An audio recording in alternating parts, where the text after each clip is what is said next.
Good morning student. अभी हम लोग जो हमारा कक्षा 7 है, कक्षा 7 का जो प्रश्नावली 13.1 हम लोगों ने पहले पार्ट में देख ली।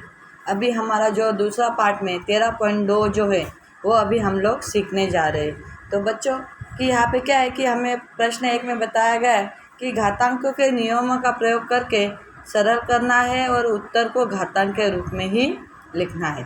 तो यहाँ पे हम लोग देखो कि एक एक करके हम लोग इसका सॉल्यूशन करते हैं। तो यहाँ पे हमारा प्रश्न 1 में क्या बताया है बच्चों कि देखो 3 का दूसरा घात गुना 4, 3 का चौथा घात गुना 8 का 3 का 8वां घात।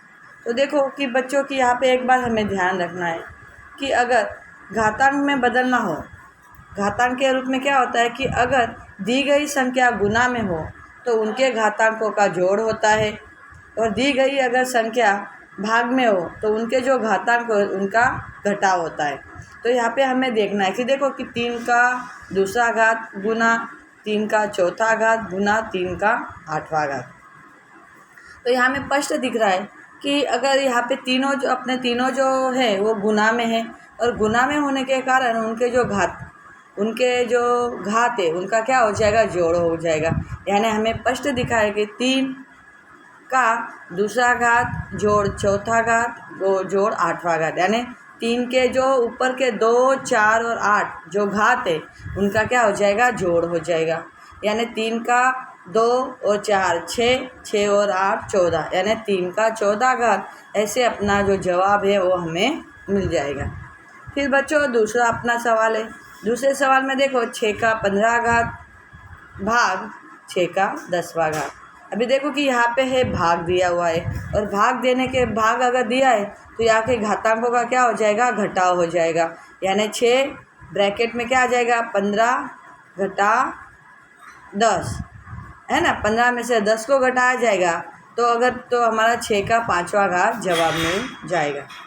अभी बच्चों हमारा यहाँ पे देखो कि तीसरा प्रश्न है। तो तीसरे प्रश्न में क्या है कि 1 का तीसरा घात गुना 1 का दूसरा घात। अभी यहाँ पे हमें गुना दिया गया हुआ है। अभी गुना दिया होगा तो क्या हो जाएगा कि हमारे जो घात है उनका जोड़ हो जाएगा। यानी 1 का तीसरा घात प्लस दूसरा घात, यानी 3 और 2 कितना हो जाएगा, 5, यानी 1 का 5वां घात। ऐसे अपना जवाब आ जाएगा। फिर बच्चों यहाँ पे देखो कि अपना चौथा प्रश्न है। तो यहाँ पे भी 1 का x गुना 7 का दूसरा घात। अभी अगर देखो कि एक तो चल दी है ना, एक चल संख्या है, और दूसरी जो है तो वो नंबर में दिया हुआ है। तो हमें ऐसे लिखना कि 7 का x प्लस 2 घात। ऐसे अपना जवाब मिल जाएगा। अब बच्चों 5वां सवाल है। 5वें सवाल में देखो ब्रैकेट में 5 का दूसरा घात ब्रैकेट पूरा करके तीसरा घात भाग 5 का तीसरा घात। देखो बच्चों कि यहाँ पे एक बात ध्यान रखो कि अभी देखो कि यहाँ पे ब्रैकेट का 5वां, जैसे ब्रैकेट के अंदर 5 का दूसरा घात ब्रैकेट पूरा करके तीसरा घात है, यानी 2 का 3 के साथ क्या हो जाएगा, गुना हो जाएगा। तो 2 तिया 6 हो जाएगा, और भाग 5 का तीसरा घात। अभी यहाँ पे भाग दिया है तो दोनों जो अपने जो घातांक है तो घातांकों का क्या हो जाएगा, घटा हो जाएगा। यानी इसका मतलब क्या हो जाएगा कि 6 में से 3 को हमें घटाना पड़ेगा, तो हमें जवाब मिल जाएगा 5 का तीसरा घात। इस तरह से हमें इसका उत्तर लिखना है। कि बच्चों ध्यान दो कि कहाँ पे किस तरह से हमारे जो घातांक के नियम है उसका प्रयोग करना है। फिर नेक्स्ट है हमारा छठे में है 2 का 5वां घात गुना 5 का दूसरा घात। तो बच्चों यहाँ पे पहले क्या करो कि हम 2 गुना 5 पूरा ले लेते है ना, 2 गुना 5 के पूरा ले लिया। तो अभी 2 पचा 10 हो गया, और 10 का 5वां घात। इस तरह से हमारा जवाब हमें मिल जाएगा। अभी यहाँ पे देखो कि a वर्ग गुना b, a का चौथा घात गुना b का चौथा घात। बच्चों यहाँ पे जो नंबर यहाँ पे जो अपने ये दिए है वो ABCD में दिए, यानी AB हो जाएगा AB गुना, अब दोनों में 4 है तो दोनों का यानी AB का चौथा घात। इस तरह से जवाब मिल जाएगा। अभी हमारा जो 8वां प्रश्न है उसमें क्या है कि 3 का यानी ब्रैकेट में 3 का चौथा घात ब्रैकेट पूरा करके तीसरा घात। अभी हम लोगों ने पहले एक सवाल में देखा ही था कि ब्रैकेट के अंदर और ब्रैकेट के बाहर जो भी घातांक है उनका क्या हो जाता है, गुना हो जाता है। यानी 3 का 4 गुना 3 बराबर 3 चौके 12। समझ में आया? इस तरह से 4 गुना 3 को 12 करेंगे तो हमें 3 गुना 4 गुना 3 को करेंगे तो हमारा 3 का 12वां घात, ऐसे हमें जवाब मिल जाएगा। अभी हमारा 9वां प्रश्न है। यहाँ पे देखो बच्चों कि 9वें प्रश्न में क्या है कि ब्रैकेट के अंदर दिया है 2 का 20वां घात भाग 2 का 15वां घात गुना 2 का 3रा घात। अभी पहले हम लोग को सॉल्यूशन करते हुए ध्यान रखना है, हम पहले ही सीख के कि नंबर अगर सारे गुना में हो तो उसमें क्या होता है, जोड़ होता है, और भाग में हो तो घटा होता है। तो पहले जो 2 नंबर दिए ब्रैकेट के अंदर के वो भाग में है, और भाग में होने के कारण उनके जो घातांक है यानी 2 का 20वां घात भाग 2 का 15वां घात, तो उनके जो घातांक है 20 और 15 उनका हो जाएगा घटा हो जाएगा, और गुना, और उनके साथ जो जवाब मिलेगा उसके साथ 2 के 3रे घात को यानी उसका जो 3रा घात है तो जो उसका जवाब मिल जाएगा। तो अगर हम लोग 20 में से 15 को घटाएंगे तो हमें जवाब मिल जाएगा 5, यानी 2 का 5वां घात हो जाएगा गुना 2 का 3रा घात ले लेंगे। अभी यहाँ पे दिया है नंबरों का गुना, और अगर संख्याओं का गुना हो तो उनके घातांक का जोड़ हो जाता है। तो यहाँ पे देखो कि 2 का 5 के साथ 3 को जोड़ा गया है यानी 2 का 8वां घात हमें जवाब मिल जाएगा। अभी अगला जो प्रश्न है वो है 10वां प्रश्न कि बच्चों ध्यान देखो कि हर एक जगह पे किस तरह के घातांक का नियमों का प्रयोग किया गया है। तो यहाँ पे देखो कि 8 का 3रा घात भाग 8 का 2रा घात। तो बच्चों यहाँ पे देखो कि अभी 8 का t घात भाग 8 का 2 घात। अभी देखो कि यहाँ पे भाग है तो उनके जो भी घातांक होंगे उनका क्या हो जाएगा, घटा हो जाएगा। तो t 8 का t - 2 ऐसे अपने जवाब मिल जाएगा। यहाँ पे बच्चों की 13.2 जो है तो उसका प्रश्न जो है कौन सा प्रश्न 1 पूरा होता है। अभी हमारे देखो कि निम्नलिखित में से प्रत्येक को सरल करके घातांक के रूप में व्यक्त करना है। बच्चों यहाँ पे देखो कि पहला जो है तो 2 का 3रा घात गुना 3 का 4था घात गुना 4 बटे 3 का 3 गुना 32, ऐसे अपना प्रश्न यहाँ पे तैयार होता है। तो बच्चों यहाँ पे एक बात ध्यान रखो कि 2 का 3रा घात गुना 3 का 4था घात गुना 4। अभी पहले हम लोग को ये भी देखना कि यहाँ पे हम लोगों ने 2 का 3रा घात कर लिया, 3 का 4था घात। वैसे ही 4 अगर लेते तो 4 किसका वर्गमूल है, 2 का, यानी 2 का 2रा घात लिख देंगे। वैसे ही नीचे 3 गुना अभी वैसे ही 32 है तो 32 कौन सा, 2 का 5वां घात बनता है। अगर हम 2 को 5 बार करेंगे 2 गुना 2 दूना 4, 4 दूनी 8, 8 दूनी 16, 16 गुना 32, इस तरह से हमें 2 का 5वां घात हमें 32 मिल जाएगा। तो उसको भी घात के स्वरूप में लिख लिया। यहाँ पे ध्यान में रखो कि किस नंबर को किस तरह से किया। तो 4 को भी हम लोगों ने घात के स्वरूप में लिख लिया, और नीचे जो 32 है उसको भी हम लोगों ने घात के स्वरूप में लिख लिया।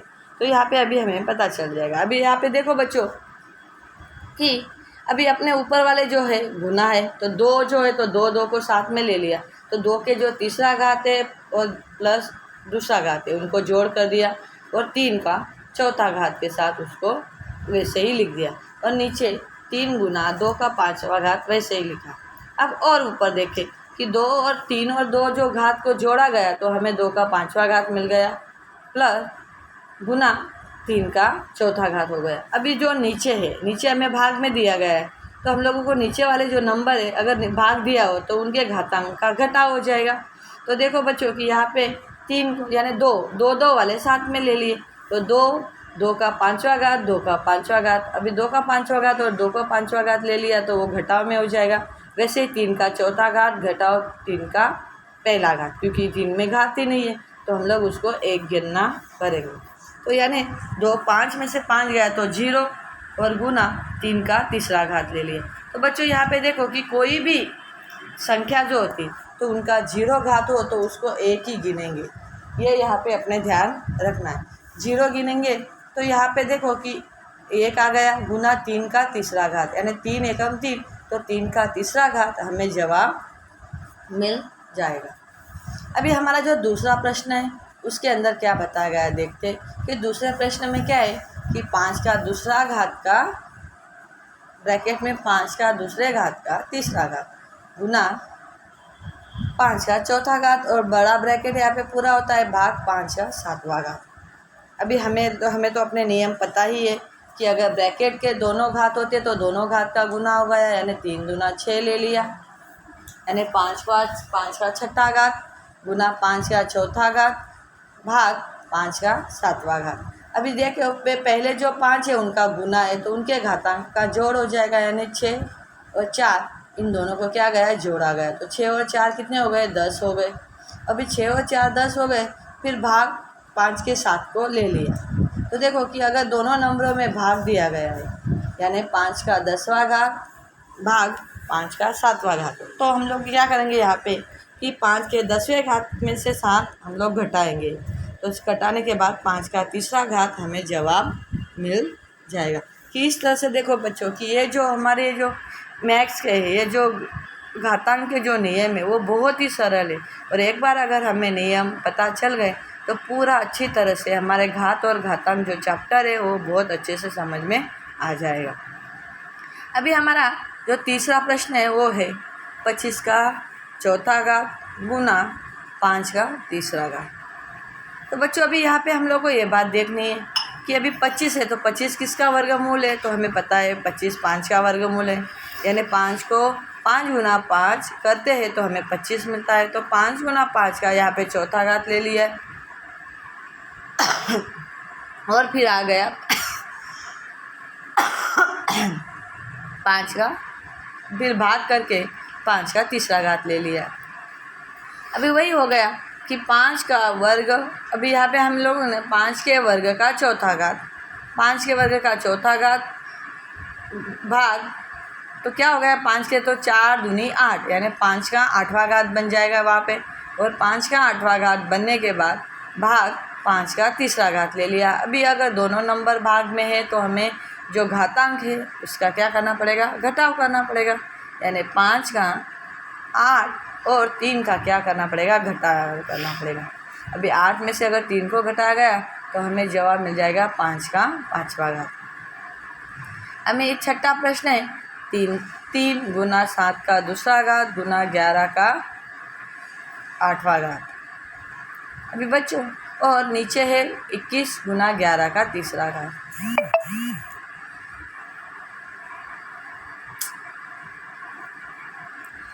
तो बच्चों यहाँ पे एक बात देखो कि 3 और 3 तो आ गए, 7 का दूसरा घात आ गया और 11 का 8वां घात।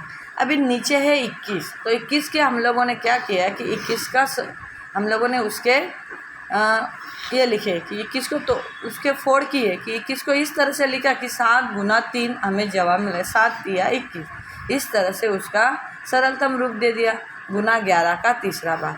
अभी देखो कि 7, यहाँ पे एक बात देखो कि 3 को 3 कट हो जाते हैं यहाँ पे, है ना, कि भागा में 7 में से अगर देखो नीचे वाली जो संख्या है वो भागा में, तो 7 नीचे वाले 7 का जो 2 घात है उसमें से 7 के 1 घात को घटाया गया, और वैसे ही 11 के 8वें घात में से तीसरे घात को घटाया गया। तो अगर हमारा जवाब मिलेगा तो देखो 2 में से 1 गया तो हमारा 7 1 बचता है गुना, और 11 के 8वें घात में से 3 घटाया गया तो 11 का 5वां घात मिलता है। इस तरह से हमारा जो जवाब है 7 गुना 11 का 5वां घात, इस तरह से हमें जवाब मिल जाएगा। अब बच्चों यहाँ पे हमारा 5वां जो सवाल तो है 3 का 7वां घात भाग 3 का चौथा घात गुना 3 का तीसरा घात। तो यहाँ पे देखो नीचे वाला जो है, जो हम लोगों ने हर लिया है, तो हर के अंदर क्या हुआ है कि दोनों गुना में है, तो गुना में तो उनके घातांकों का जोड़ हो जाएगा, और इसका मतलब 4 और 3 क्या हो जाएंगे, 7 हो जाएंगे, और 7 हो जाएंगे तो ऊपर भी 3/7 नीचे भी 3/7, तो हम लोग का जवाब मिल जाएगा 1। समझ में आया बच्चों? 5वां जो सवाल है उसमें है 2 का 0 घात प्लस 3 का 0 घात प्लस 4 का 0 घात। अभी मैंने पहले ही बताया कि कोई भी जो संख्या होती है उसका अगर 0 घात हो तो उसको हम लोग 1 में गिनेंगे। यह है घातांक का एक नियम। कोई भी जो संख्या ध्यान में रखो, अगर आपको ऐसा लगे तो अपने नोटबुक में एक नियम लिखा लो कि कोई भी जो संख्या होती और उसका घात अगर 0 हो उस समय क्या होगा कि घात का जो उसका जो नंबर है उसका 1 गिना जाएगा, यानी 2 का 0 घात 1, 3 का 0 घात 1, 4 का 0 घात 1, उस तरह से 1 + 1 + 1 ऐसे 3 हमें जवाब मिल जाएगा। अभी 5वें सवाल में भी वही है कि 0 का 2 का 0 घात गुना 3 का 0 घात गुना 4 का 0 घात। अभी देखो ऊपर वाली संख्या में तो जोड़ था, अभी नीचे में क्या गया है, 7वें प्रश्न में गुना किया है, यानी 1 गुना 1 गुना 1 और 1 गुना 1 गुना 1 क्या हो जाएगा, आंसर मिल जाएगा 1। ओके, अभी नेक्स्ट प्रश्न है अपना 8वां, जिसमें ऐसे क्या है कि देखो 3 का ब्रैकेट के अंदर 3 का 0 घात प्लस 2 का 0 घात ब्रैकेट पूरा गुना 5 का 0 घात। अभी 0 0 घात है तो देखो कि अगर दोनों नंबर 3 का 0 घात लिया 1 + 1 और 1 2 हो जाते हैं और उसके साथ गुना 1 कर देंगे तो 2 1 2, ऐसे हमें जवाब मिल जाएगा।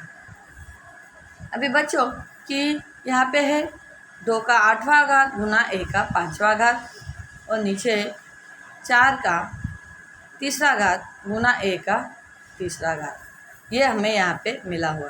तो बच्चों अभी हमें एक करना है कि ये 4 जो है अपने, यानी जो नीचे हर का जो पहला नंबर है वो 4 को हम लोगों ने 2 बना दिया, यानी वो 2 का वर्ग है 4, यानी 2 का वर्ग 4 लिया तो 2 जो घातांक है ना, तो 3 दूना 6, इस तरह से 2 का 6ठा घात मिल जाएगा, यानी 1 का 8।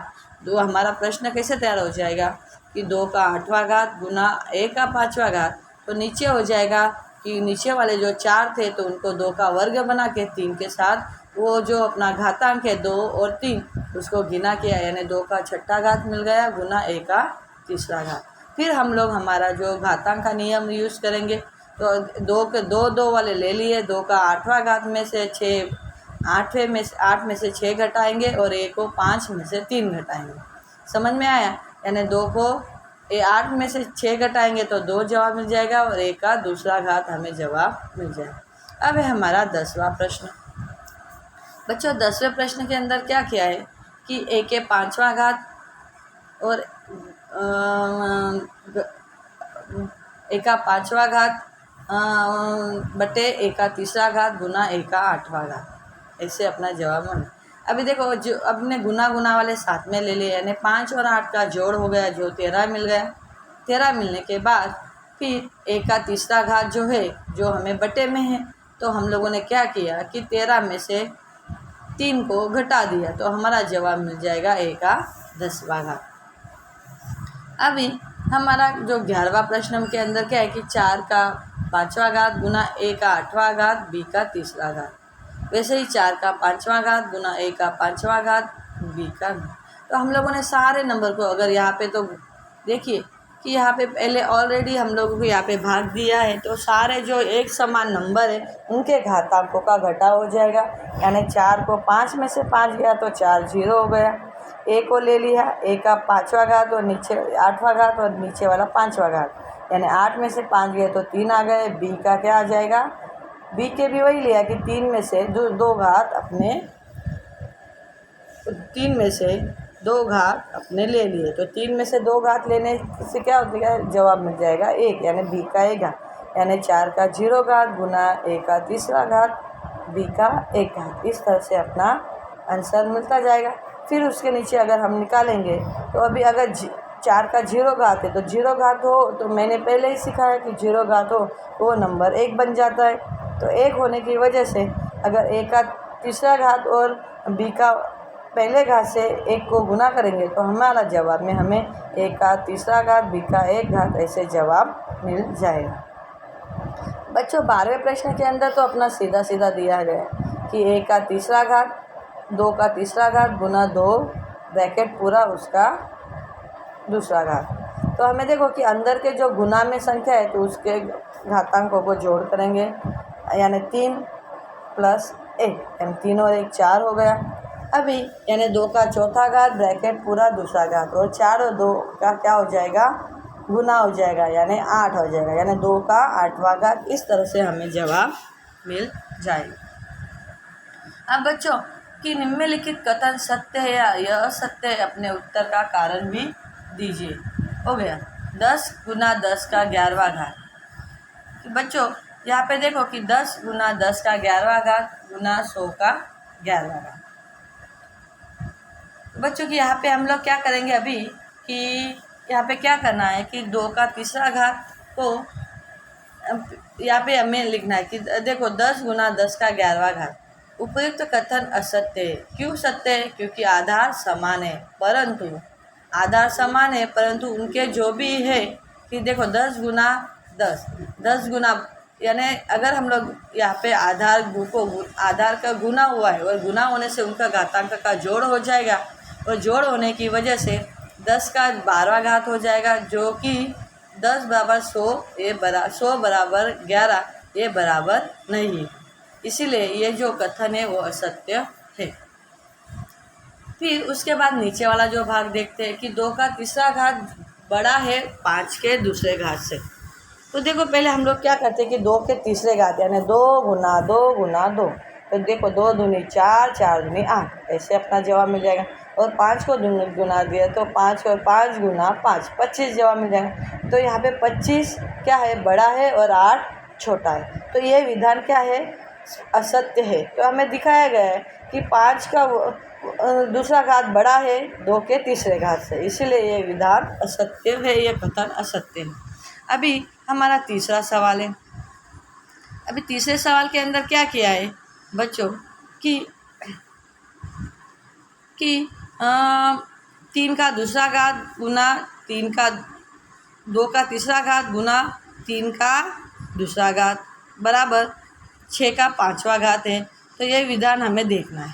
ये विधान देखेंगे तो बच्चों यहाँ पे देखो कि 2 का तीसरा घात, अभी 2 का तीसरा घात गुना 3 का 8वां घात। अभी 2 का तीसरा घात है 8 और 3 का तीसरा घात है 9 और 8 को 9 के साथ अगर गुना करते तो हमें 72 जवाब मिल जाएगा। फिर दूसरे जो अपने हैं एज इक्वल के बाद कि 6 का 5वां घात। अभी 6 का 5वां घात तो 6 को 5 बार गुना किया, तो 5 बार गुना करने से हमारे 7776 जवाब मिल जाएगा। तो दोनों का जो जवाब है यानी दोनों बराबर आते हैं? नहीं आते, क्योंकि एक है 72 और एक है 7776। तो ये स्पष्ट